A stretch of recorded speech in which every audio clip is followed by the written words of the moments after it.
विचारचंद्रोदय.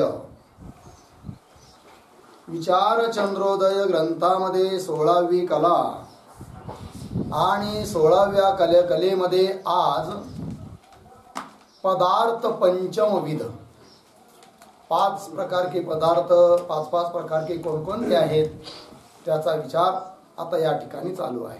ठीक आहे. पान नंबर 94. तर अभाव सापडलं. अभाव 5 प्रकारचा आहे. काही ठिकाणी 4 प्रकार सांगितले जातो, कारण जो शेवटचा 5वा आहे सामायिक अभाव, त्याला काही लोक मानतात, काही लोक मानत नाही, म्हणून 4 म्हटलं जातो. परंतु 5 प्रकारचा अभाव आहे. पण अभाव म्हणजे काय बरं? अभाव शब्दाचा अर्थ होतो नास्ती प्रतीतीचा जो विषय, त्याला म्हणतात अभाव. ठीक आहे. नास्ती नाहीये. समजा आता या ठिकाणी समोर घट नाहीये, आपण काय म्हणतो मग? घट हा नास्ती. नास्ती न शब्द घटित ही प्रतीती आहे की नाही?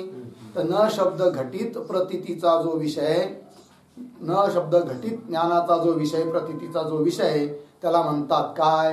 अभाव. तो अभाव किती प्रकारचा आहे? 5. कोण कोण?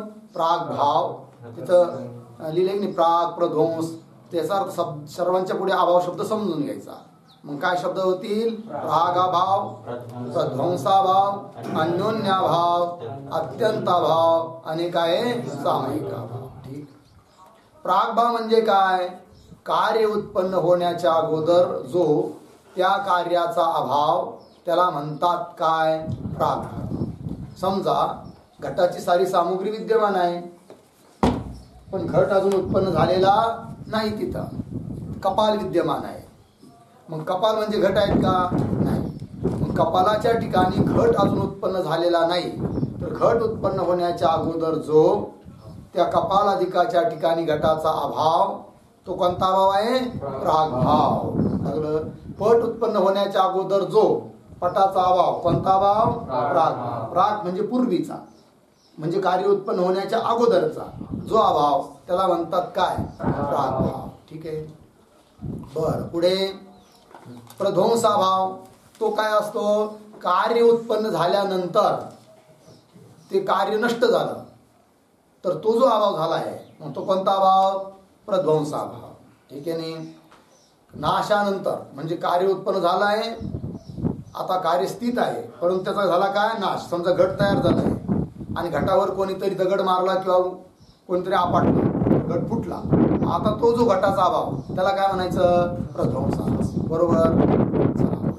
तिसरा आहे अन्योन्याभाव.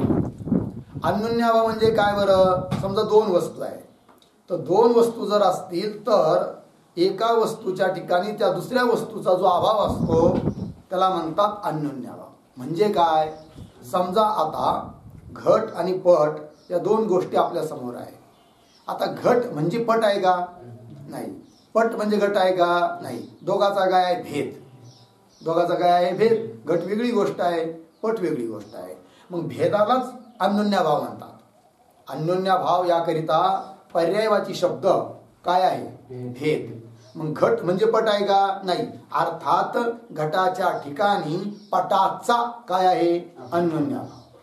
म्हणजेच काय? घटाच्या ठिकाणी पटाचा भेद आहे. भेद आहे म्हणजेच अन्योन्याभाव आहे. त्याचप्रमाणे पटाच्या ठिकाणी घटाचा अन्योन्याभाव म्हणजेच काय? भेद. कळला? अन्योन्याभाव याला म्हणतात अन्योन्याभाव. एक वस्तू दुसऱ्या वस्तू, एका वस्तूचा दुसऱ्या वस्तूच्या ठिकाणी जो अभाव म्हणजे भेद, त्याला म्हणायचं काय? अन्योन्याभाव. ठीक आहे ना. उदाहरण झालं. पुढचं काय आहे? अत्यंताभाव. अत्यंताभाव म्हणजे तिन्ही कालामध्ये जो अभाव असतो, त्याला म्हणतात अत्यंताभाव. जसं उदाहरणार्थ वायूच्या ठिकाणी रूप कोणत्या कालात असतं बरं? कधीच नसतं. वायूच्या ठिकाणी रूपाचा काय आहे? अत्यंताभाव आहे. बरोबर आहे की नाही? अशा रीतीचा हा काय आहे? अत्यंताभाव. आकाशाच्या ठिकाणी रूप आहे का? नाही आहे. काय आहे मग त्याचा? अत्यंताभाव आहे. असा वंद्यापुत्राचा काय आहे? अत्यंताभाव आहे. शृंगाचा अत्यंताभाव हा असतो अत्यंताभाव. झालं. बर. पुढे आहे काय जी? सामायिकाभाव. सामायिक अभाव म्हणजे काय? समयानुसार जो होतो त्याला म्हणतात काय? सामायिक अभाव. म्हणजे कसं? तो अनेक वेळेस उत्पन्न होतो, अनेक वेळेस नष्ट होतो. ठीक आहे ना? समजा आता या ठिकाणी समोर भूतलावर घट आहे, तर घट असताना घटाचा अभाव म्हणता येईल का? नाही. पण कोणीतरी त्या घटाला उचलून बाहेर घेऊन गेलं. आता या ठिकाणी घट आहे का? नाही. मग काय आहे? घटाचा अभाव. हा जो घटाचा अभाव आहे तो कोणता अभाव? सामायिक अभाव. याला काय म्हणायचं? पुन्हा कोणीतरी घट घेऊन आलं तर तो सामायिक अभाव नष्ट झाला. पुन्हा कोणीतरी घट घेऊन गेलं तर तो सामायिक अभाव उत्पन्न झाला. आहे की नाही? म्हणून नैयायिकांनी सामायिक अभाव सांगत असताना म्हटलेला आहे. कसा आहे तो? साधी शांत आहे. उत्पन्न होतो, नष्ट होतो, उत्पन्न होतो, नष्ट होतो. ठीक आहे. प्रागभाव बोलत असताना काय म्हटलं आहे? अनादि शांत. प्रध्वंसाभाव साधी अनंत. अत्यंत अभाव आणि अन्योन्याभाव अनादि अनंत, अशी त्यांची परिभाषा आहे. वेदांत्यांची नाही. आणि वेदांत मतात खऱ्या अर्थाने 5 अभाव सारेच आचार्य मानत नाही. कुणी आचार्य एखादं उपदेश मानतात म्हणून इथं 5 अभाव आहे म्हणून उल्लेख केला आहे. ठीक आहे. आणि एक आणखीन गोष्ट जाणून घ्यायची. प्रतियोगी. तर यस्य अभाव सप्रतियोगी, म्हणजे ज्याचा अभाव सांगायचा असतो तो त्या अभावाचा काय असतो? प्रतियोगी. घटाचा अभाव प्रतियोगी कोण? घट. पटाचा अभाव प्रतियोगी कोण? पट. कळलं? चला पुढे जाऊया. पुढे काय आहे बरं? अज्ञानाचे भेद. बरोबर? अज्ञानाचे काय? भेद म्हणजे काय? अज्ञानाच्या बाबतीत अनेक वेदांताचेच आचार्य आहेत, परंतु प्रत्येकाचं मत वेगवेगळं आहे. ठीक आहे ना? वेदांत शास्त्राचे अनेक आचार्य आहेत. त्यात काही आचार्य म्हणतात नाही अज्ञान स्वरूप असं मानलं पाहिजे, काही म्हणतात असं मानलं पाहिजे, काही म्हणतात असं मानलं पाहिजे. थोडा मतभेद आहे. तर ते 5 भेद तयार होतात. ते कोण आहे बरं? अज्ञानाच्या बाबतीत असणारे वेदांताचार्यांचे मत प्रतिनिधी दिलं आहे. थोडक्यात उल्लेख एका शब्दात केला आहे की नंबर 1 माया अविद्यारूप अज्ञान. बरोबर? की माया जी आहे ना ते काय आहे बरं? तर अविद्यारूप अज्ञान आहे, अशा कोणी आचार्यांचं मत आहे. म्हणजे काय म्हणतात ते?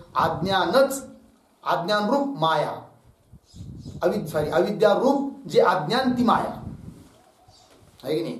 अविद्या स्वरूप जे अज्ञान त्यालाच काय म्हणतात? ते माया. आणि ते मायाच काय आहे? अज्ञान आहे. ठीक आहे ना? थोडक्यात अज्ञानालाच माया असं म्हणणाऱ्याचं एक मत झालं. काय मत? अज्ञानच काय आहे? माया आहे. बरोबर? हे एक मत झालं. माया अविद्यारूप अज्ञान. पुढे काय आहे? हा तात्पर्य काय झालं इथं? माया अविद्यारूप अज्ञान म्हणजे अज्ञानालाच माया म्हणतात. मग माया शब्द का प्रयोग केला जातो? तर ते सांगतात की समष्टी जे अज्ञान त्याला आम्ही माया म्हणतो, जी की ईश्वराची उपाधी आहे. आणि व्यष्टी जी माया आहे की नाही, व्यष्टी जे अज्ञान त्याला आम्ही काय म्हणतो? अविद्या म्हणतो. आहे की नाही? असं यांचं थोडा भेद आहे. व्यष्टी अज्ञानाला काय म्हणतात? ते अविद्या, जी की जीवाची उपाधी म्हणून सांगतात. ठीक आहे. पुढचं पहा. ज्ञान क्रिया शक्ती रूप अज्ञान असं लावायचं. अज्ञान शब्द लिहायला पाहिजे तिथं. हे यांच्या मतामध्ये अज्ञानाचं काय स्वरूप आहे हो? ज्ञान क्रिया शक्ती रूप अज्ञान. म्हणजे काय बरं? का अज्ञान जे आहे ना त्याच्यात 2 शक्ती आहेत. एक ज्ञानशक्ती आणि एक आहे क्रियाशक्ती. तर 2 शक्तीवालं जे त्याला अज्ञान असं म्हणतात, असं यांचं मत आहे. कशाला म्हणायचं अज्ञान? की ज्याच्या ठिकाणी 2 शक्ती आहे. कोणत्या 2 शक्ती? एक ज्ञानशक्ती आणि एक आहे क्रियाशक्ती. लागलं जी? ज्ञानशक्ती आणि क्रियाशक्ती. पुढे काय आहे? विक्षेप आवरण रूप अज्ञान. आता हे 3रं मत आहे. हे काय म्हणतात जी? अज्ञान आम्ही त्याला म्हणतो की ज्याच्या ठिकाणी ह्या 2 शक्ती आहेत. कोणत्या? विक्षेप आणि आवरण. आहे की नाही? हे एक मत झालं. आवरण आणि विक्षेप या 2 शक्तीने जे युक्त आहे त्याला अज्ञान असं म्हणतात. आवरण शक्ती काय करते? अधिष्ठानाचं आच्छादन करते आणि नंतर तिथं काहीतरी विक्षेप क्षोभ तयार होतो. सर्प आहे की नाही. जसं उदाहरण दिलं जातं रज्जूचं अज्ञान. ते अज्ञान काय करतं, रज्जूचं आच्छादन करतं आणि सर्पाला दाखवतं. दोन शक्ती झाल्या की नाही, आवरण शक्ती, विक्षेप शक्ती. थोडा मतभेद आहे. तर दुसरं मत याच्या अगोदरचं काय झालं की अज्ञान ते आहे की ज्याच्या दोन शक्ती कोणत्या, ज्ञानशक्ती, क्रियाशक्ती. अन्य दुसऱ्यांच्या मतामध्ये अज्ञान ते आहे की ज्याच्या दोन शक्ती, पण कोणत्या, विक्षेप शक्ती, आवरण शक्ती. पुढे चला, पुढचं आणखी मत देत आहे कोणतं, हा समष्टी वेष्टीरूप अज्ञान. ठीक आहे ना. काही आचार्य असे आहेत की ते म्हणतात अज्ञान जे आहे ना ते दोन रूपाचं, समष्टी रूप अज्ञान, वेष्टी रूप अज्ञान, असं जे आहे त्याला आम्ही अज्ञान म्हणतो. मग समष्टी रूप म्हणजे काय की समष्टी रूप अज्ञान ते ईश्वराची उपाधी आहे आणि जीवाची उपाधी जी आहे ते वेष्टी रूप अज्ञान आहे. मग समष्टी आणि वेष्टी रूपाने अज्ञानाचं स्वरूप आहे असं काही आचार्यांचं म्हणणं आहे. पुढं काय आहे, कारण रूप अज्ञान. काही आचार्य अज्ञान जे आहे ना त्याला काय म्हणतात की ते अज्ञान की जे जगताचं उपादान कारण आहे. जगतासाठी काय आहे, उपादान कारण, असं जे मूल प्रकृती स्वरूप जे त्याला म्हणतात अज्ञान. म्हणून म्हटलं आहे कारण रूप अज्ञान. आणि ती काय, ईश्वराची उपाधी आहे की नाही. या मतामध्ये जीव हा कार्य उपाधीवाला आहे आणि ईश्वर हा कारण उपाधीवाला आहे. माया ही कारण आहे, ती ईश्वराची उपाधी. मायेचं कार्य जे अंतकरण, ती जीवाची उपाधी. म्हणून या शेवटच्या मतामध्ये जीव सांगत असताना कार्य उपाधीवाला जो, तो जीव. कार्य कोण, मायेचं कार्य अंतकरण. तर अंतकरण हे आहे उपाधी ज्याचं, त्याला म्हणायचं काय, जीव. आणि त्या अंतकरणाचं कारणभूत जी माया, ती आहे उपाधी ज्याचं, असा तो ईश्वर. ठीक आहे. चला, तर कारण रूप अज्ञान आहे. पुढे झालं, कळलं ना. पुढे चला, पुढे काय म्हणतात, उपवायू. तर उपवायू यालाच एक पर्यायवाची शब्द आहे, उपप्राण. वायू म्हणजे प्राण. तर 5 प्राण प्रसिद्ध आहे, पण हे काय आहे, उपप्राण. तर उपप्राण कोण कोण आहे हो, नाग, कूर्म, कृकल, देवदत्त, धनंजय. 5 काय आहे, उपप्राण म्हणा किंवा उपवायू म्हणा. तर नाग काय करतो, काय काम आहे यांचं, या उपप्राणांचं कार्य काय आहे, कार्यावरूनच यांचं स्वरूप लक्षात घ्यावं लागतं. तर नाग जो आहे तो उद्गार म्हणजे गरळ वगैरे येते ना कधी कधी, पोटातलं पाणी असं तोंडात येतं, ते करणं हे आहे कार्य ज्याचं. असा जो प्राण वायू, त्याचं नाव आहे काय, नाग. कूर्म म्हणजे काय, बघा आपल्या डोळ्याच्या पापण्या सतत उघडझाप चालू असतात. आपल्या बऱ्याचदा ते माहितीही पडत नाही, कळलं की नाही. आणि आपण त्यांना थांबवूही शकत नाही. लयच प्रयत्न केला तर 1 मिनिट लगेच डोळ्यातून पाणी यायला लागतं, कळलं की नाही. तर ती जी उघडझाप होते ना, ही क्रिया करविणारा जो उपप्राण आहे त्याचं नाव आहे कूर्म. तर कूर्म नावाचा उपप्राण काय करतो, उन्मेष निमिष याला कारण आहे. डोळ्यांच्या पापण्या उघडझाप करणे हे त्याचं कार्य. पुढचं आहे काय, कृकल म्हणजे काय, कधी कधी शिंक येते बा, शिंका येतात ना, तर शिंका करविणे हे ज्याचं काम, असा जो प्राण, उपप्राण, त्याचं नाव काय आहे इथं, कृकला. लागलं. चला, कधी कधी इच्छा असते शिंका याव्यात म्हणून, पण यावं येत नाही. अशा वेळेस काय केलं जातं, त्या कृकल प्राणाला जागृत करावं लागतं. आणि त्याला जागा करण्याकरिता काय करायचं, मग काड्या घालायच्या, द्वारा घालायचा आहे की नव्हतं, जागा होतो. जागा झाला की शिंका यायला सुरुवात, कळलं. चला, पुढं काय आहे, देवदत्त. जांभळी येते, जांभळीच म्हणतो ना आपण, विशेष करून पाठात जास्त येते, बरोबर आहे ना. मग ते जांभळी आणण्याची क्रिया ज्याच्यामुळे होते, असा जो उपप्राण, त्याचं नाव काय आहे, देवदत्त, बरोबर. पुढे काय आहे, धनंजय काय करतो, मेलेल्या माणसाचं शरीर फुगवतो. हे काम करतो कोण, धनंजय प्राण. ठीक नाही. एखादा मनुष्य मेला आणि त्याला असं रात्रभर तुम्ही असं ठेवत नाही बघा, लोक त्याजवळ कोणतरी येऊन बसतात, 2-4 लोक त्याच्या नाकात कापूस घालतात हवा जाऊ नये म्हणून, त्याला तूप वगैरे लावतात वाकरी लागू नये म्हणून. कळलं की नाही? आणि का बरं हे सारं त्याजवळ का बरं थांबतात? फुटलं बिटलं तर काय करता म्हणून कोणाकोणाचा जर समजा म्हणजे प्राणवायू अतिशय तेजस्वी असेल काही होऊ शकतं. आणि जर जवळ बसलं सावध करतायत लोकांना, अरे आता ठेवण्यात मजा नाही, लवकर उचला म्हणून, लवकर जाळून टाका. कळलं की नाही? काय होतं? भुगवत होतो आहे की नाही?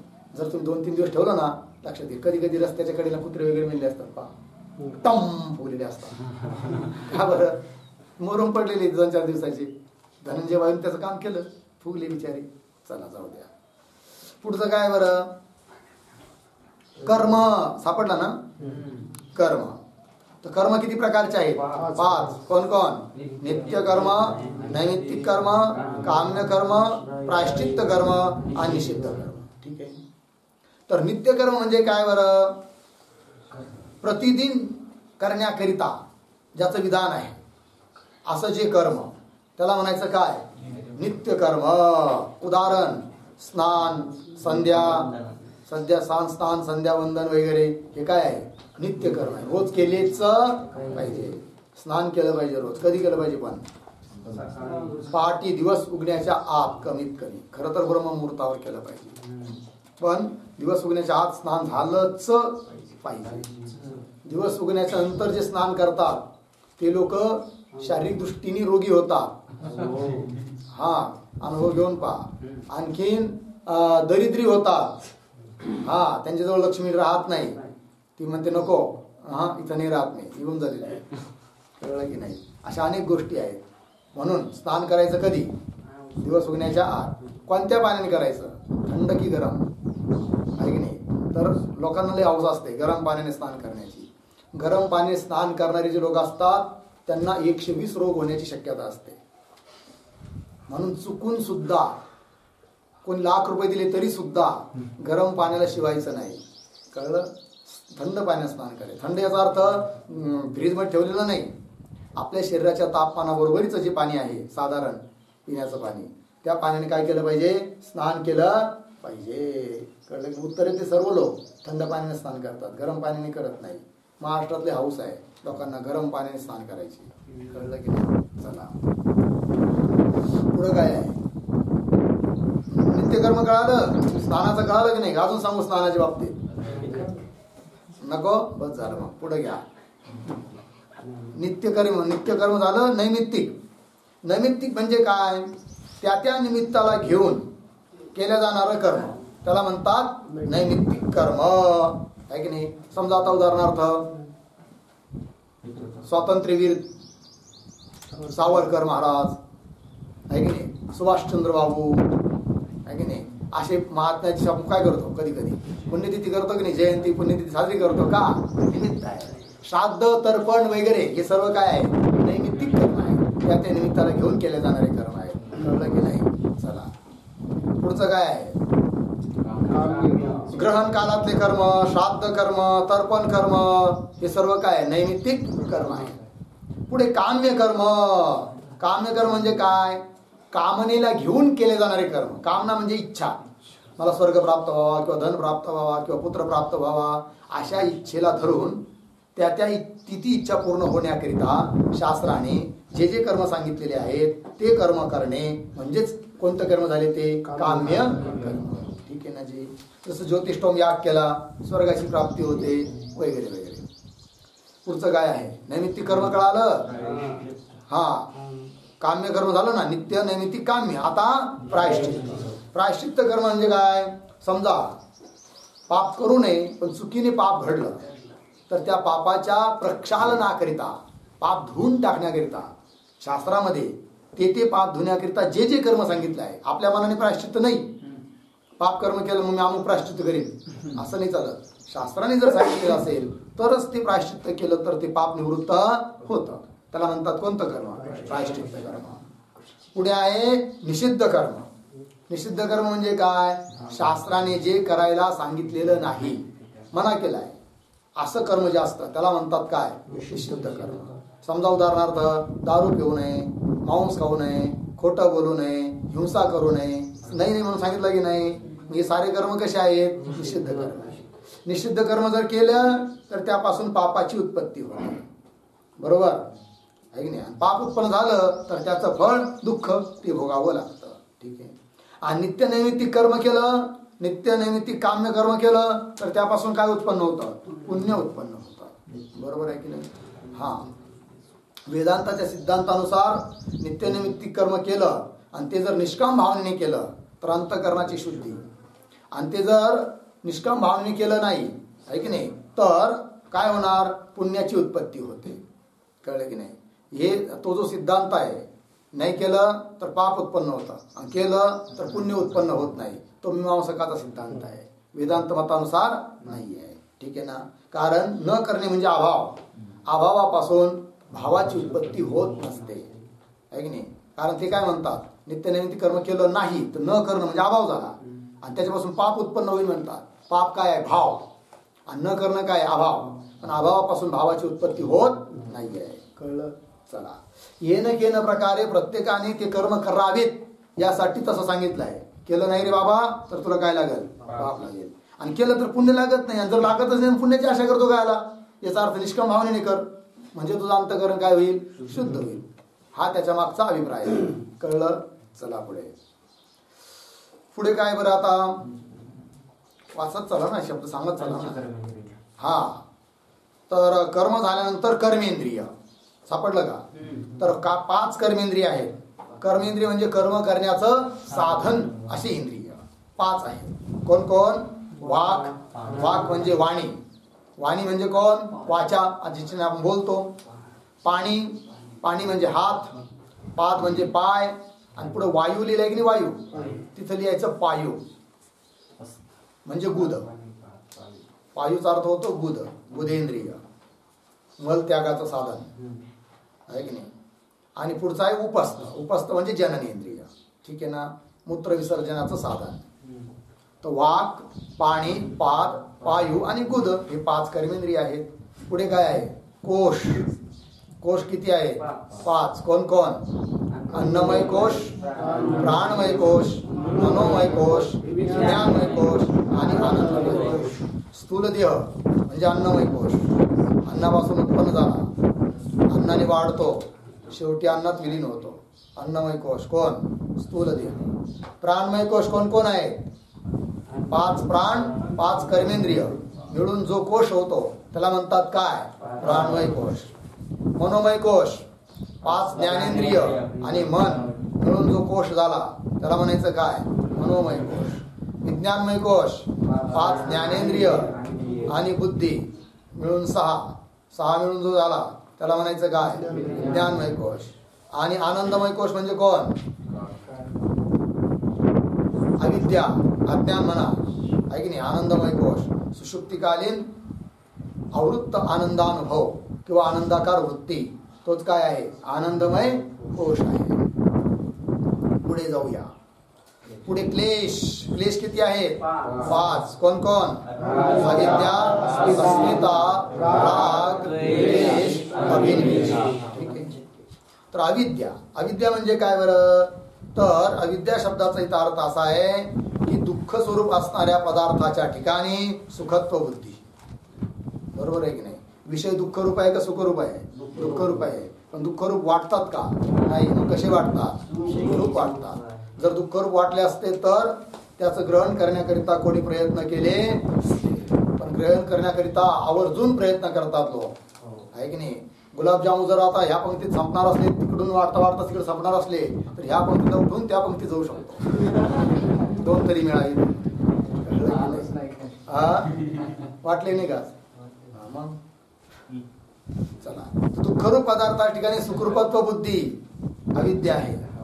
अनात्म्याच्या ठिकाणी आत्मबुद्धी. देह अनात्मा आहे का आत्मा आहे? अनात्मा आहे, पण त्याला आत्मा समजणं म्हणजेच काय? अविद्या. पुन्हा अनित्य पदार्थाच्या ठिकाणी नित्यत्व बुद्धी. अनित्य आहे पण त्याला काय समजतात लोक? नित्य.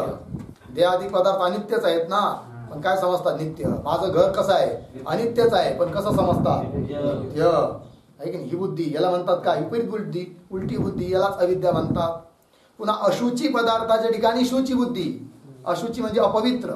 अपवित्र वस्तूच्या ठिकाणी पवित्रतेची बुद्धी. उदाहरण, शरीर पवित्र आहे का अपवित्र आहे? अपवित्र आहे. अपवित्र आहे का अत्यंत अपवित्र आहे? अत्यंत अपवित्र आहे. अजिबात त्या ठिकाणी पवित्रता नाहीच. नऊ काय आहे? छेद आहेत शरीराला. 9 छिद्र आहे. आणि 9ही छिद्राद्वारे काय येत आहे? काय येत आहे? घाणच येते ना. मग शरीर शुद्ध आहे का अशुद्ध आहे? पण अशुद्ध वाटतं का? काय वाटतं? शुद्ध वाटतं लोकांना. यालाच म्हणतात अविद्या. चला पुढे. अस्मिता. आता ही जी अविद्या सांगितली ना, या अविद्याला म्हणायची इथं कार्य अविद्या. ही जी आता 4 उदाहरण दिले की नाही तुम्हाला, हिला काय म्हणायचं? कार्य अविद्या. आणि याला मूळ कारण जी असणारी, ब्रह्माच्या आश्रयाने राहणारी, ब्रह्माला आच्छादित करणारी, ती कारण अविद्या. मूळ अविद्या, कारण अविद्या. आणि ही कोणती झाली? कार्य अविद्या. ठीक आहे. पुढे अस्मिता. अस्मिता म्हणजे काय बरं? तर साक्षी स्वरूप असणारा आत्मा वेगळी गोष्ट आहे, बुद्धी वेगळी गोष्ट आहे. पण 2 भिन्न भिन्न वस्तू असून सुद्धा दोन्ही दोन न वाटता दोघांना एक समजणे, यालाच काय म्हणतात? अस्मिता. ठीक आहे. पुन्हा राग. राग म्हणजे काय बरं? दृढ आसक्ती आहे की नाही? याला काय म्हणतात? राग आहे की नाही? जगामध्ये राग आणि द्वेषच सारे भरलेले आहे. नवे नवे राग द्वेष हेच जगाचं काय आहे? स्वरूप आहे. आपल्या पुत्र पत्नी घरदाराविषयी अत्यंत काय असतो? राग असतो. आणि नुसतं आपल्या पोराला कोणी नुसतं वाकड्या नजरेने पाहिलं त्याच्याविषयी द्वेष उत्पन्न होतो. राग द्वेषाने भरलेला आहे जगात. कळलं की नाही? द्वेष. द्वेष म्हणजे क्रोध. लागला अर्थ? चला. अभिनिवेश. अभिनिवेश म्हणजे काय? मरण्याचं भय आहे की नाही? मृत्यूचं भय प्रत्येकाला आहे की नाही? हे भय कशाने जाईल? वेदांताच्या चिंतनाने जाईल. जर आज साऱ्या जगामध्ये किंवा आपल्या भारतामध्ये प्रत्येक गावात जर गुरुकुल असते आणि प्रत्येकाने निदान विचारचंद्र जरी ऐकलेला असता, राहिला असता प्रत्येक माणसाने, तरी कोरोनाने एकही माणूस मरताना दिसला नसता. का बरं? कोरोनाने एकही माणूस मरत नाही आज. म्हणजे का? कोरोनाने मरण्याचा आणि ह्या अध्यात्मविद्येचा काय संबंध आहे? अत्यंत जवळचा संबंध आहे. संबंध कसा आहे? तर कोरोनाने माणूस मरत नाही. कोरोनाने काय होतं? मन विचलित होतं, मन व्याकुळ होतं मरण्याच्या भीतीमुळं. अरे आता मी मरणार आहे, कारण शरीराला मी समजतो. आणि वेदांत काय सांगतं? शरीर तू नाही आहे, मेलं तर मरू दे, तू त्याच्याहून वेगळा आहे, तू अमर आहे, अजर आहे, अमर आहे. कळलं की नाही? मग ज्याचा असा निश्चय झाला की मी मरणारच नाही आहे, मी स्वतंत्र सच्चिदानंद घन आहे, त्याला मरणाची भीती वाटणार नाही. त्याचं मन खच्चीकर होणार नाही, आहे की नाही? व्याकुळ होणार नाही. आणि तो मरणार नाही. मग त्याला किती पॉझिटिव्ह दाखवा. पण दुर्दैव आहे, अध्यात्मविद्या कमी झाली, त्याचा परिणाम लोकांना संस्कारच नाही आहे. आपापल्या महिमेत फक्त शरीराला घेऊन सारे व्यवहार चालू आहे. शरीर म्हणजेच मी आहे असं समजतात. मग आता असं वातावरण तयार केलं आहे, अत्यंत बुद्धी लावली कोणतरी. एक दिवसाचं काम नाहीये हे कोरोना फिराना. हे खूप वर्षापासून अनेक लोक याच्यावर काम करीत असले पाहिजे. आणि अत्यंत बुद्धिपूर्वक ही षडयंत्र चालू झालेलं आहे. कळलं की नाही? म्हणून घाबरायचं काही काम नाही. जो घाबरला तो मेला, जो घाबरत नाही त्याला काहीच होत नाही. चला मग पुढे काय बरं? ख्याती. ख्याती आहे का? हा, ख्याती. ख्याती किती प्रकारच्या आहेत? अरे 5. कोण कोण? असत ख्याती, आत्मख्या. ध्यान द्या बाई, मजा करू नका. ब्रह्मविद्या आहे, अत्यंत एकाग्र होऊन ऐकली पाहिजे. ही काही विद्या अशी काही वाटेवर मिळणारी नाही आहे. कळलं की नाही? ब्रह्मविद्या म्हणजे मोक्षाला कारणीभूत ही विद्या आहे. करोडो रुपये देऊन सुद्धा भेटत नाही.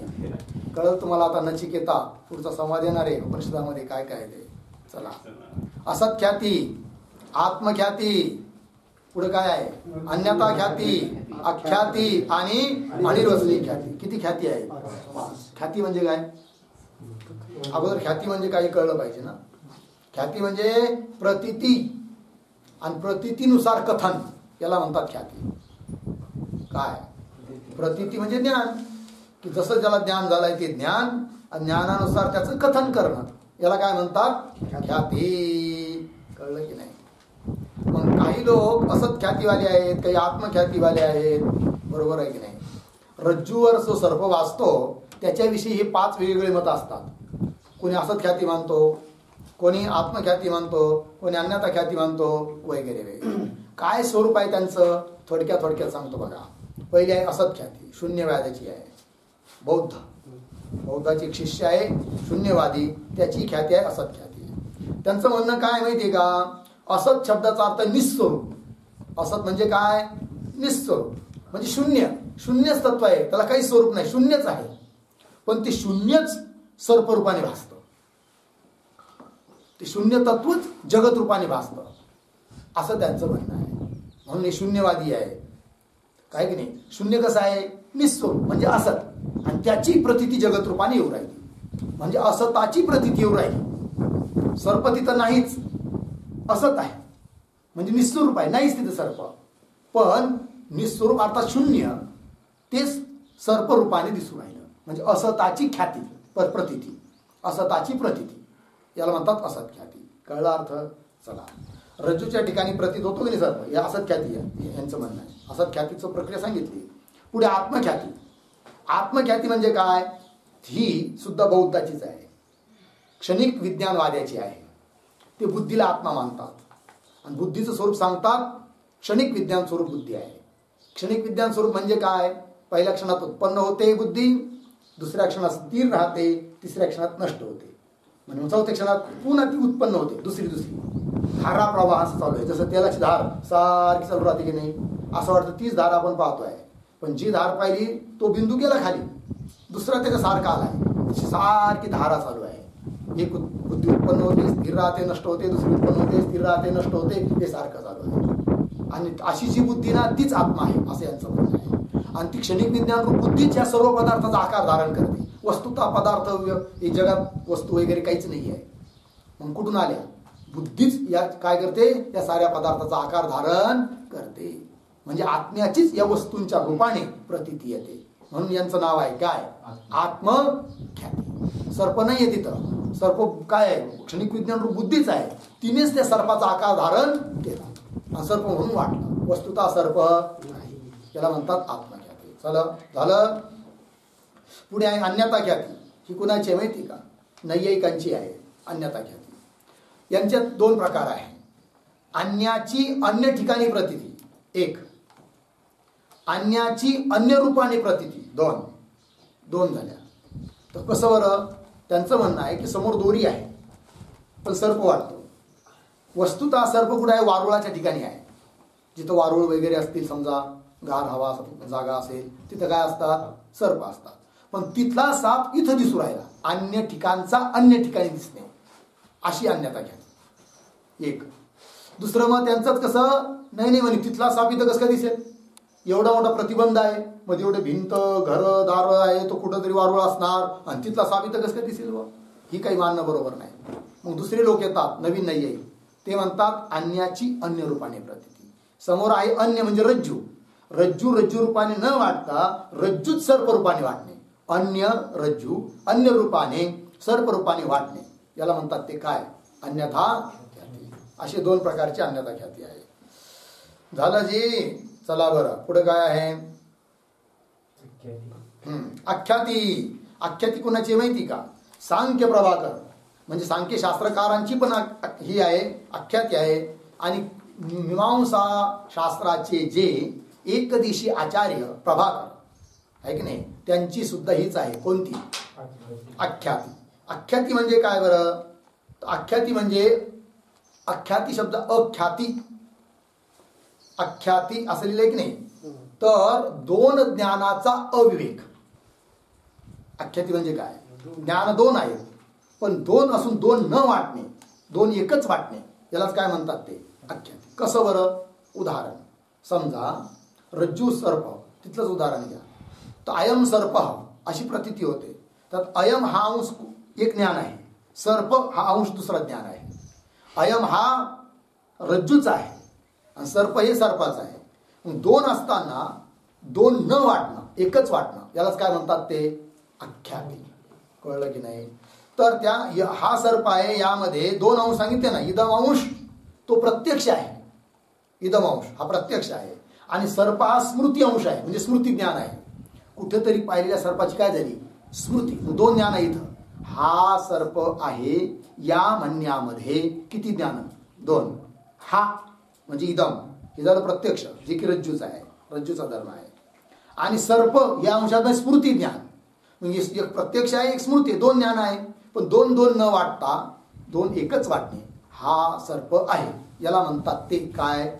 आख्याती. लागला अर्थ जे? असं का होतं मग? दोन ज्ञान असून दोन का वाटत नाही? दोन असून दोन एकच का वाटतात? म्हणजे दोषाचं महात्म्य आहे. दोषामुळे असं होतं. अविद्याधिक तिथं अज्ञानाधिक दोष आहे, दोषामुळे असं वाटतं, होतं, अविवेक होतो.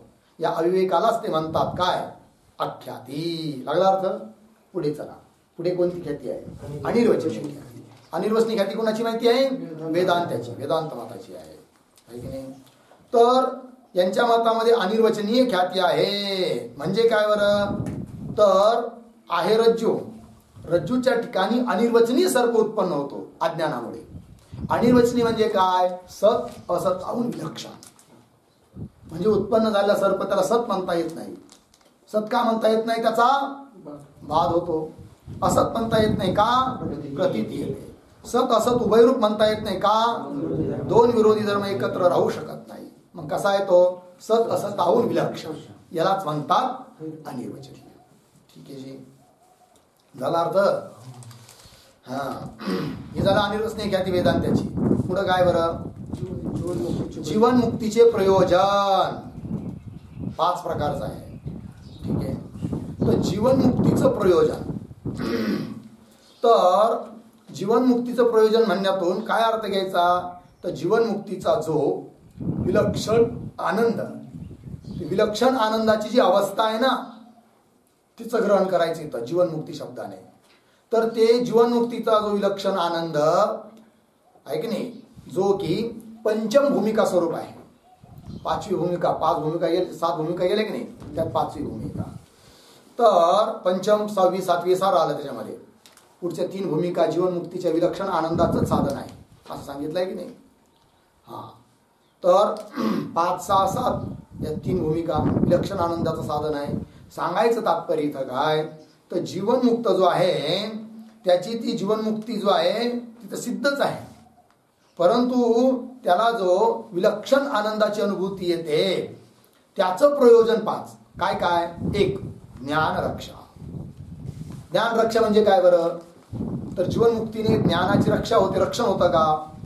होतं. कसं रक्षण होतं याचं तात्पर्य काय ते समजून घेऊया. तर खरं पाहिलं तर एक वेळेस ज्ञान झालं, अविद्या कार्य देहादिक पदार्थांचा बाध झाला आणि अहम ब्रह्मास्मी असा दृढ बोध झाला. तर एक वेळेस झालेला दृढ बोध तो कधीच नष्ट होत नाही. मग तो जर नष्ट होत नाही तर जीवनमुक्ती ज्ञानाची रक्षण करणारी आहे हे कसं म्हटलं जात आहे? तर इथं तात्पर्य आहे की निरंतर ब्रह्माकार वृत्तीची स्थिती राहते जीवनमुक्ती, म्हणून म्हटलं इथं ज्ञानाची रक्षा. ज्ञान म्हणजे कोण? तर निरंतर ब्रह्माकार वृत्ती. ज्ञान शब्दाने काय घ्यायचं? निरंतर ब्रह्माकार वृत्ती. आणि ती वृत्तीची स्थिती कायम असते कुठं? जीवनमुक्त अवस्थेमध्ये. ब्रह्माकार तो महात्मा विचारा खातो पितो बसतो व्यवहार करताना सारं दिसतो, पण त्याची वृत्ती कशी असते? स्वस्वरूपाच्या ठिकाणीच लीन झालेली असते. अहम ब्रह्मास्मी. कळलं की नाही? जसा उदाहरणार्थ एखादा मनुष्य आहे, झोपलेला आहे गाढ, आणि त्याला उठवलं. उठवल्यानंतर तो सुरुवातीला म्हणतो मी काय जागं झालो आहे की नाही, पण जागं झालो सुरुवातीला म्हणत असला अहम ब्रह्मास्मी अहम ब्रह्मास्मी जागं झालो, पण दिवसभर म्हणत राहतो का? नाही. पण दिवसभर म्हणत नसला तरी जागा आहे की नाही? त्याप्रमाणे अहम ब्रह्मास्मी सुरुवातीला वृत्ती राहते, त्या वृत्तीचाही लय होतो, पण ब्रह्मबोधात तो राहतो आहे की नाही. सतत स्वस्वरूपाच्याच ठिकाणी स्वस्वरूपाचंच त्याला काय असतं? स्मरण असतं आहे की नाही. दुसरं उदाहरण बघा. समजा उदाहरणार्थ एखादी स्त्री आहे, लहान बालक घरी ठेवलेलं आहे त्याच्या आजीजवळ, कामाला गेलेली आहे, दिवसभर काम करते, पण तिचं लक्ष कुठं असतं?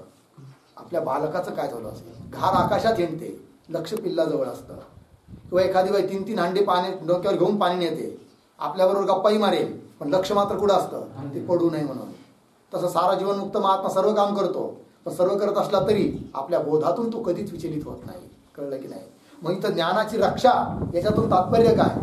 तर निरंतर ब्रह्माकार वृत्तीची स्थिती राहते, असा इथं ज्ञान रक्षा या शब्दाचा अर्थ आहे. बरोबर. पुढे काय आहे?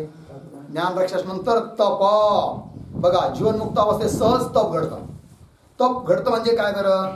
मन आणि इंद्रिय यांची एकाग्रता राहते, पुन्हा शरीर वाणी मन यांचा संयम राहतो. आणि संयम असला तर याचा संयम हेच काय आहे? तप. संयम तप तप म्हणजे काय? जंगलात जाऊन तप करावं लागतं असं नाही. मन वाणी इंद्रिय यांचा संयम याला म्हणतात तप. संयम म्हणजे काय? पाहिजे तितकंच बोलायचं जितकं आवश्यक आहे, फालतू बडबड करायची नाही.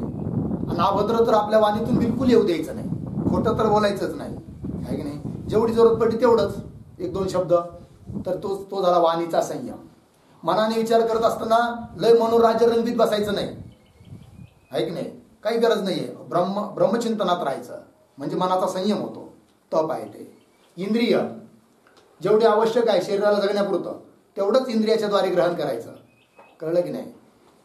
आणि अतिरिक्त ग्रहण करायचं नाही, विषयाच्या मागे धावायचं नाही. म्हणजे काय झाला? तो इंद्रियांचा संयम. आणि मन वाणी इंद्रियांचा संयम यालाच म्हणतात काय? तप. आणि जीवनमुक्त अवस्थेत असणारा महात्मा स्वस्वरूपाच्याच ठिकाणी स्थित असल्यामुळे त्याचे मन वाणी इंद्रिय इकडे तिकडे जास्त जाणारच नाही.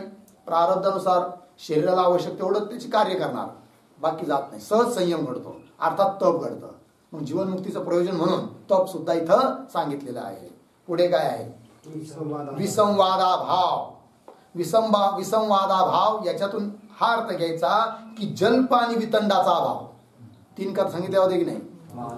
वाद जल्प वितंडा. तर जल्प आणि वितंडा तो कधीच करत नाही. लयच कोणी तत्व जाणणारा कोणी आला तर त्याच्याकरता थोडंफार उपदेश करेल, आहे की नाही? वाद करेल, पण जल्प वितंडा करत नाही. म्हणून म्हणायची तर काय? विसंवादा भाव. ठीक आहे. पुढचं काय बरं? दुःख निवृत्ती. दुःख निवृत्ती म्हणजे काय? दृष्ट अर्थात प्रत्यक्ष असणारं जे दुःख, त्या दुःखाची काय होते? निवृत्ती होते, कळलं की नाही? केव्हा? जीवनमुक्त अवस्थेत सुखच सुख आहे. शरीराला कदाचित व्याधी होताना दिसत असली तरी त्या शरीराकडं आणि शरीराच्या निमित्ताने होणारं दुःख त्याच्याकडे त्याचं काय नसतं, लक्षच नसतं. कदाचित तो आरडतही असेल पण दृढ बोध असतो त्याचा, याचा माझा काही संबंध नाही आहे. तर कसा आहे? अखंड एक रस सच्चिदानंद घन स्वरूप आहे माझ्या ठिकाणी, दुःखाचा लेश सुद्धा. तर प्रत्यक्ष दुःखाची काय होते? निवृत्ती होते. पुढचं काय? सुखप्राप्ती. सुखप्राप्ती म्हणजे काय? निरावरण परिपूर्ण सुखाची अनुभूती, असा अर्थ आहे. सुखप्राप्ती म्हणजे काय? बघा, ज्ञान होण्याच्या अगोदर देखील सुख प्राप्त आहे लोकांना थोडंफार प्रारब्धानुसार, पण ते सुख कसं माहिती का? आवृत्त सुख आहे अज्ञानाने. आणि जीवनमुक्त अवस्थेतलं सुख कसं आहे? निरावरण, आवरण रहित. पुन्हा कसं? परिपूर्ण, कारण ते विषयाच्या निमित्ताने सुख नाही आहे. विषयाच्या निमित्ताने मिळणारं जे सुख आहे ना ते खरं सुखच नसतं, सुखाभास असतो, अपूर्ण आहे ते. विषयाने सुख खूप उपभोगलं आणि तो परिपूर्ण झाला विषयाच्या सुखाने असं कधीच होत नाही. म्हणून कोणी कितीही जरी विषय भोगत असताना दिसला किंवा ऐश्वर्य संपन्न असताना दिसला, बापरे बाप बघा त्याच्याकडे 10 फॉर्च्युनर गाड्या आहेत, एवढे बंगले आहेत, विचलित व्हायचं कामच नाही आहे. विषयाने आतापर्यंत कोणी सुखी झाला नाही, होत नाही, होणार नाही. शास्त्राचा सिद्धांत आहे, अनुभूती आहे साऱ्या जगाची, कळलं की नाही? आणि म्हणून विषयाचं सुख कसं आहे? अपूर्ण आहे. अपूर्ण म्हणणं सुद्धा लाजिरवाण आहे त्याच्यासाठी, कळलं की नाही? सुखच नाही आहे ते. सुख एकच आहे, कोणतं? स्वात्म सुख, आपलं स्वस्वरूप सुख आहे. आणि ते आपल्यापासून कोणी हिरावून घेऊ शकत नाही. चोर त्याचं चोरी करू शकत नाही, राजा त्याचं हरण करू शकत नाही, कोरोना सुद्धा त्याला हिसकावून घेऊ शकत नाही. कोरोनाला जात हिसकावून घेईल कुणाला? शरीराला. आत्म्याला घेईल का? स्वस्वरूपाला घेईल का? सुखाला घेईल का? हिरावून घेऊ शकत नाही, कोणीच हिरावून घेऊ शकत नाही सुख. म्हणून म्हटलंय ना तुकाराम महाराजांनी, काय काय ते केलं अभंगामध्ये? हिरावून नेतो कोण? सर्वात्मकपण. माझे सर्वात्मकपण हिरावून नेतो कोण? माझं सर्वात्मकपण कोण हिरावून घेऊ शकतो? कोणीच नाही, त्याचा अर्थ आहे. चला, तर सुखप्राप्ती याचे काय घेतलं? निरावरण परिपूर्ण अशा, है की नाही, विलक्षण सुखाची आनंदाची अनुभूती असा अर्थ घेतला आहे सुखप्राप्ती. पुढे काय बरं? दृष्टांत आहे की नाही? तर दृष्टांत किती आहे? 5. आणि कसं काय 5? जगात हजारो दृष्टांत आहेत. अहो त्या हजारो दृष्टांताशी आम्हाला काय घेणं आहे? आमचं दृष्टांत म्हणण्यातून तात्पर्य हे आहे की जगत मिथ्यात्व आहे, जगत मिथ्या आहे हे पटवून देण्याकरिता 5 दृष्टांत मुख्य रूपाने वापरले जातात. वेदांत शास्त्रामध्ये. ठीक नाही. काय जगत मिथ्या आहे हे सांगण्याकरिता जे दृष्टांत सांगितलं जातात ते किती आहे? 5. पहिला अर्थ वेदांताचे प्रसिद्ध दृष्टांत आहे. प्रत्येक शास्त्राचा आपापला दृष्टांत प्रसिद्ध आहे बघा. कळलं की नाही? वेदांत म्हटलं की 5 दृष्टांत येणार. नाही एक म्हणलं तर घट आणि पट ठरलेलं आहे त्यांचं.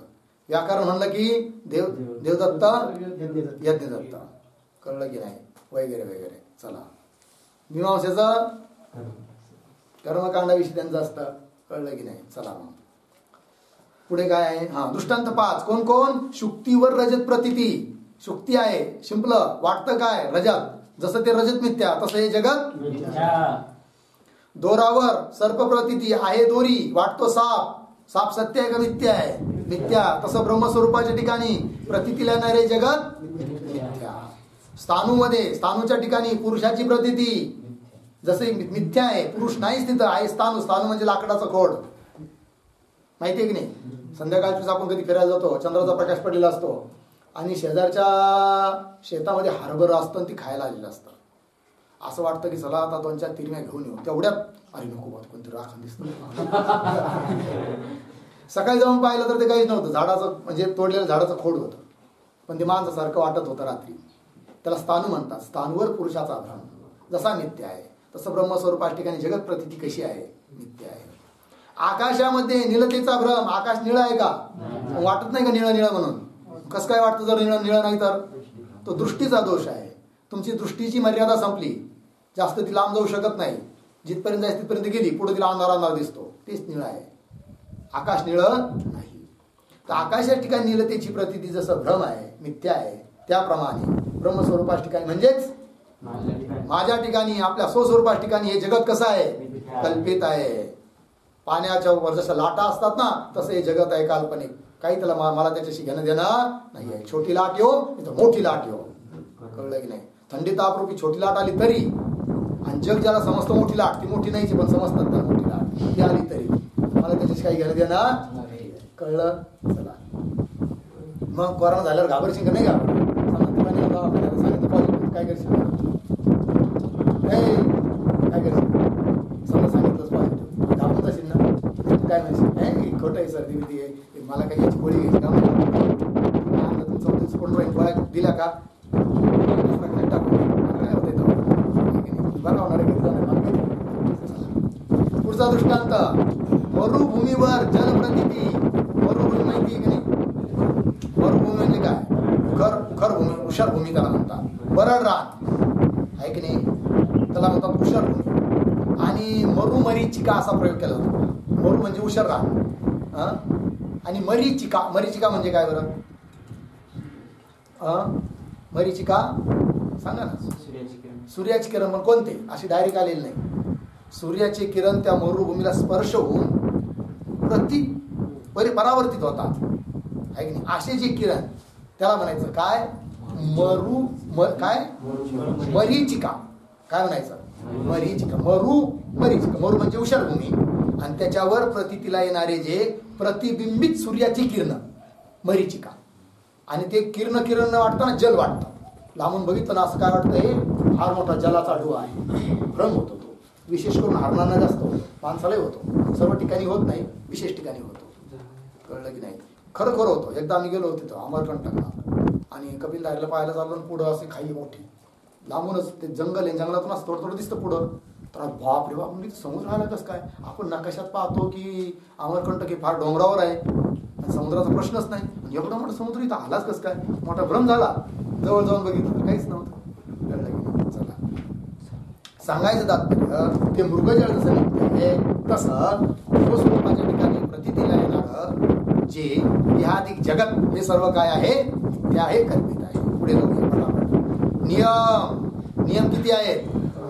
5. कोण कोण? शौच, संतोष, तप, स्वाध्याय, ईश्वर प्रणिधान. झाले ना 5. शौच म्हणजे काय? शुद्धता, पवित्रता. संतोष म्हणजे समाधान. तप म्हणजे आत्ता सांगितलं. स्वाध्याय म्हणजे काय? आपापल्या शाखेचं अध्ययन. 1 किंवा वेदांत आदी शास्त्राचं अध्ययन. त्याला म्हणतात काय स्वाध्याय.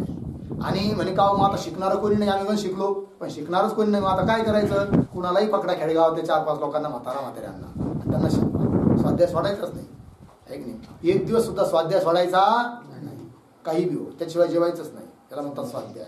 स्वाध्यायाने मनुष्य जागेवर राहतो, कारण मग काय होतं, बुद्धीची चार्जिंग होते स्वाध्यायामुळं. ऐकायचं नाही तर सांगायचं, दोन्हीतून काहीतरी करायचं, कळलं की नाही. परमपूज्य गुरुवर्य बोधे बाबा आयुष्यामध्ये कधीच भजन सोडलं नाही, कुठंही जरी गेले तरी. एकदा नागमठाणला आले, संध्याकाळची वेळ होती आणि त्यांना दुसऱ्या दिवशी जायचं होतं.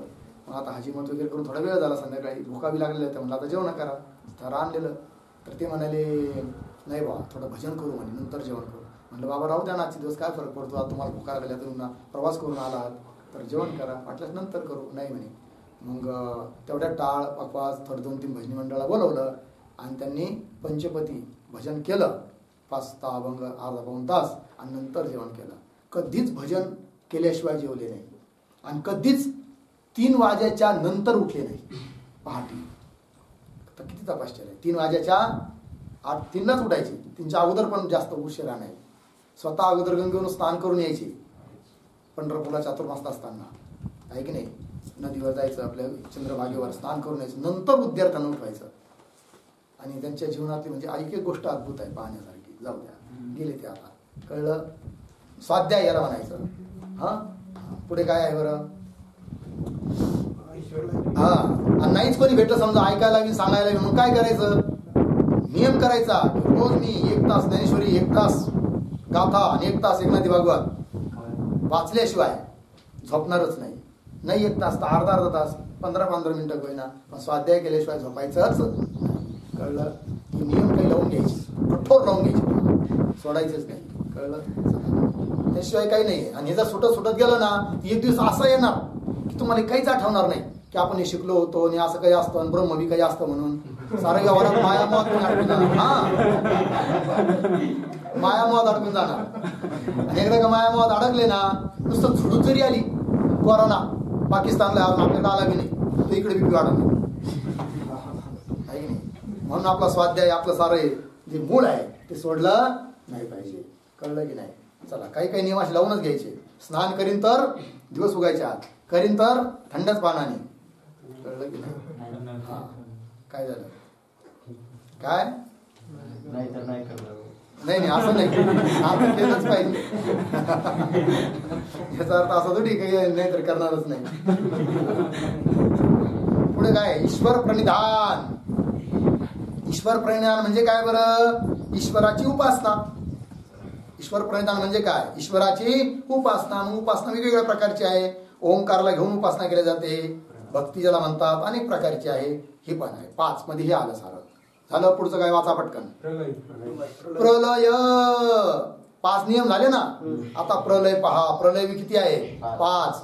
नित्य प्रलय, नैमित्तिक प्रलय, दीन प्रलय, महाप्रलय, आत्यंतिक प्रलय. बरोबर. नित्य प्रलय म्हणजे कसा माहिती का, नित्य प्रलय तर 2 रीतीने आपल्याला याची व्याख्या करता येते नित्य प्रलयाची. तर प्रत्येक वस्तू ही प्रत्येक क्षणाला विनाशाकडे चालू आहे बघा. कोणत्याही गोष्टीचा नाश एकदम नसतो होत. मनुष्य एकदम म्हातारा होतो का, नाही. रोज थोडा थोडा म्हातारा होत जातो आणि मग एक दिवस म्हातारा होऊन मरतो, आहे की नाही. सांगायचं तात्पर्य काय, प्रत्येक गोष्ट ही क्षणाक्षणाला विनाशाकडे चाललेली आहे. हा जो क्षणाक्षणाला होणारा बदल आहे ना, नाश, त्यालाच म्हणायचं काय, नाश. हा नित्य प्रलय झाला एक रीतीने. दुसऱ्या रीतीने नित्य प्रलय सांगितला जातो काय, सुषुप्ती. रोज आपण झोपतो की नाही, झोपलो म्हणजे जगताची प्रतीती नसते. आपल्या दृष्टीने जगाचा काय झालाय, प्रलय. हा नित्य प्रलय आहे. सुषुप्तीलाही नित्य प्रलय म्हटलेलं आहे. पुढे चला, नैमित्तिक प्रलय. नैमित्तिक प्रलय म्हणजे काय, तर जसं आपलं रात्र आणि दिवस येतो, दिवस आला का पुन्हा रात्र येते, रात्र गेली का पुन्हा दिवस येतो, बरोबर. तसं ब्रह्मदेव, त्याला सुद्धा तसंच आहे. दिवस येतो, रात्र दिवस, हे त्याचं सुद्धा सारखं चालूच आहे. तर ब्रह्मदेवाचा दिवस संपला, रात्र चालू झाली, त्यावेळेस प्रलय होतो. आणि तो जो प्रलय आहे ना, त्याला म्हटलेला आहे काय, प्रलय म्हणजे 3 लोकांचा नाश होतो त्यावेळेस, त्याला म्हटलंय नैमित्तिक प्रलय. काय म्हटलंय जी, नैमित्तिक प्रलय. म्हणजे मग ते तर लय आवड आहे. मग आतापर्यंत लय वेळ सुन जायला पाहिजे होतं. जसं आपले दिवस रात आणि आता म्हणे माझं वय तर आता 25 वर्ष आहे, कोणी म्हणलं 30 वर्ष आहे, आणि अजून एकदा बी झाला नाही. हा काय नैमित्तिक प्रलय म्हणजे ब्रह्मदेव अजून झोपलाच नाही काय, असं वाटणं साहजिक आहे. म्हणजे असं नाही आहे. ब्रह्मदेवाचा दिवस म्हणजे तुम्ही असं समजू नका की आपल्यासारखा 12 तासाचा दिवस आहे. 12 तासाचा आहे, पण त्याचे तास वेगळे, त्याची घड्याळच वेगळी आहे. त्याच्या घड्याळीचा शिला आपल्या घड्याला आणला पाहिजे खरं. त्याची घड्याळ म्हणजे कशी आहे माहिती का, थोडक्यात सांगतो. कलियुग 4 युग आहे ना, कलियुगाची वर्ष किती आहे? कलियुगाची वर्ष 4,32,000 वर्ष कलियुगाची. आतापर्यंत फक्त 5,100 वर्ष झाली कलियुगाची. किती बाकी मग? 32 मधून 5 गेले, किती राहिले? 27. 4,27,000 वर्ष बाकी अजून. आताची स्थिती आहे, पुढे कसं होईल माहित नाही. 4,32,000 वर्ष कलियुगाचे, त्याच्या दुप्पट द्वापार युगाचे म्हणजे 8,64,000 वर्ष. कलियुगाच्या तिप्पट त्रेतायुगाचे वर्ष आहेत म्हणजे 12,96,000 वर्ष. आणि कलियुगाच्या चौपट वर्ष आहे सत्ययुगाचे, आहे की नाही? सत्ययुग म्हणजेच कृतयुग, आहे की नाही? त्रेतायुगाच्या नंतरचा सत्ययुग, त्याची किती वर्ष आहे? 17,28,000 वर्ष. चारही मिळून होतात 43,20,000 वर्ष. किती? 43,20,000 वर्ष बरं का. हे 4 युग मिळून जे एक झालं ना, 4 युग मिळून बेरीज जर केली तर त्याला म्हणतात एक महायुग. काय म्हणायचं? एक महायुग. अशी 1,000 महायुग पूर्ण होतात. किती? 1,000 महायुग पूर्ण होतात तेव्हा ब्रह्मदेवाचा दिवस संपतो आणि रात्र चालू होते. नाही लक्षात आलं? आणि ज्यावेळेस ब्रह्मदेवाची रात्र चालू होते त्यावेळेस प्रलय होतो, 3 लोकांचा नाश होतो. तो प्रलय कोणता मग? नैमित्तिक प्रलय म्हणता येईल. झालं. पुढे चला. दिन प्रलय. पुढचा कोणता आहे? दिन प्रलय. तर ब्रह्मदेवाच्या एका दिवसामध्ये 14 मन्वंतर होतात.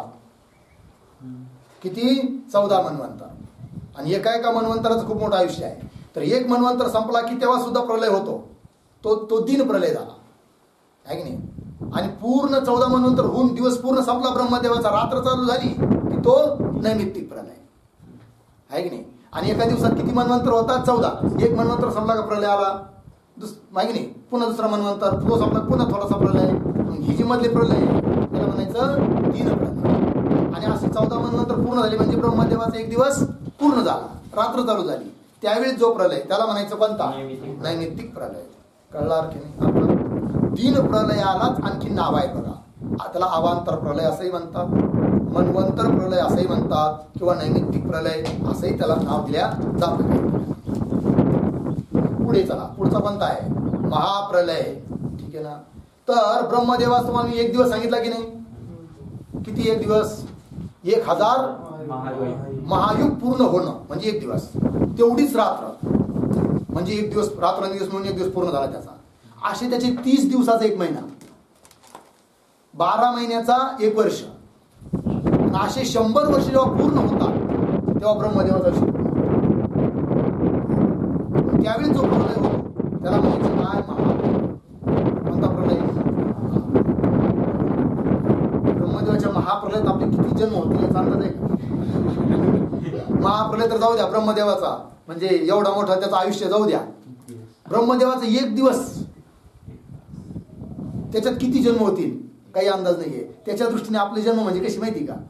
जसं पावसाळ्या दिवसामध्ये त्या पाकोळ्या उत्पन्न होतात आणि 15-20 मिनिटांनी पाहिलं तर सडा पडलेला असतो, सारा मेलेले असतात. काहीच आयुष्य नाही आपल्या दृष्टीने त्यांचं, 10-5 मिनिटाचं आयुष्य आहे. त्याप्रमाणे आपलं क्षणभराचं सुद्धा आयुष्य नाही त्याच्या दृष्टीने. आपल्याला लय वाटतं आपलं आयुष्य, खऱ्या अर्थाने आयुष्य आपल्याला सुद्धा जास्त नाहीच आहे. किती आयुष्य आहे? बोलता बोलता गेलं की नाही? अर्ध गेलं ना, गेलं ना. आता राहिलेली अर्ध्याची काय चिंता करायची? आतापर्यंत तुम्हाला काही टेन्शन झालं का? भगवंतानी खाऊ पिऊ घातलं की नाही?